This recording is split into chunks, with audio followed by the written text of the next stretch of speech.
Hello folks, this video accompanies chapter 17 of my book, Getting IT, A Compass for the Laptop Labyrinth. Okay, so in this little video we're going to be comparing accessing email via webmail or accessing it via an email client.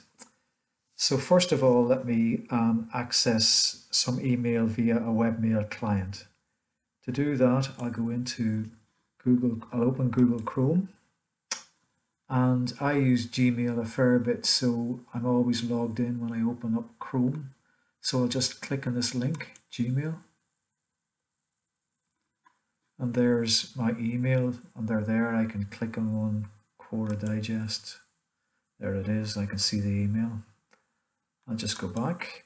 Now what I'm going to do is I'm going to turn off Wi-Fi in order to disconnect from the internet. Let me do that. Go into Wi-Fi, turn off Wi-Fi. Now I've got Wi-Fi turned off. Okay, I can still access that email. I can still access that email. Okay, now these are okay, fairly recent emails that all appear on the first page of the webmail.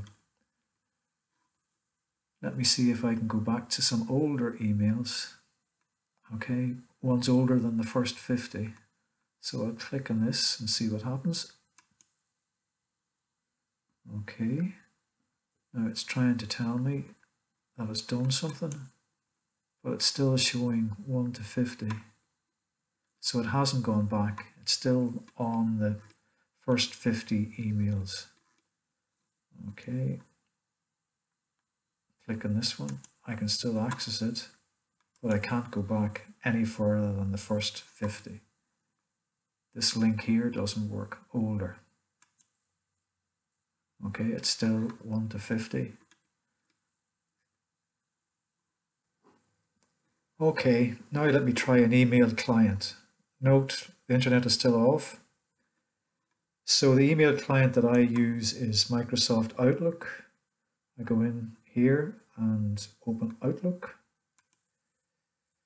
Here's Outlook starting, and here's my inbox. All right, so there's emails from today. Fine, I can click on one of them. Return from Amazon. There you go. Okay. Go back a little bit further in time. Go back, say a month. To the middle of August, find an email. Lots of emails. Okay, there's one from LinkedIn.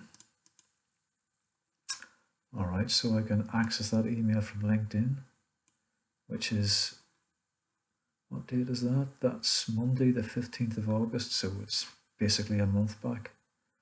I'll go a bit further back. I'll do a bit of scrolling over here.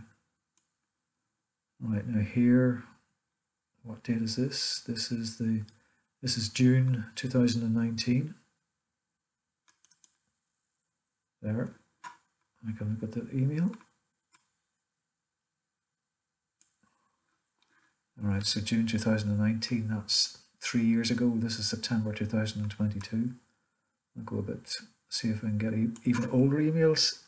All right, so where are we here now? Okay, here's one from Quora. What date is that? 2015. There you go, I can access that email. 2015, that's basically 7 years ago. Go a bit further back. Okay, no reply, Vodafone, there's 2012. And that's 10 years ago. Okay, I'll open it up.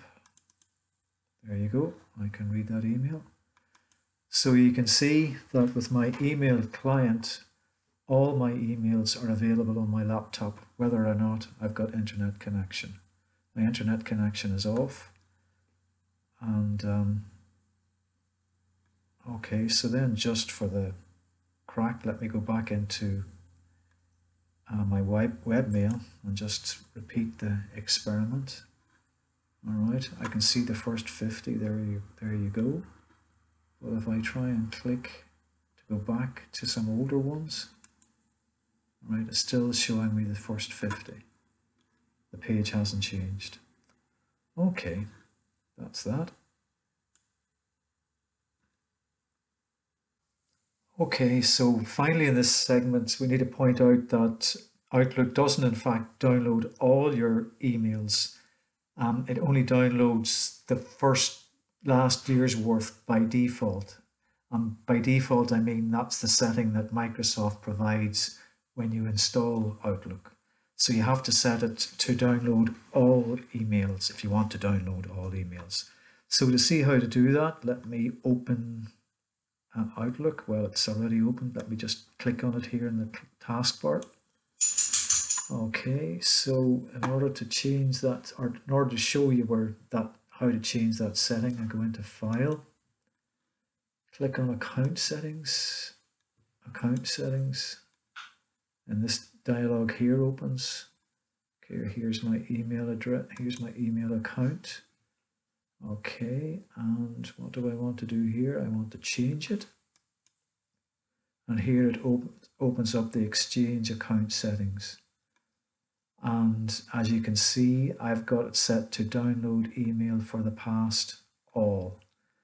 The default setting would be the setting would be somewhere along here. It would be a year's worth.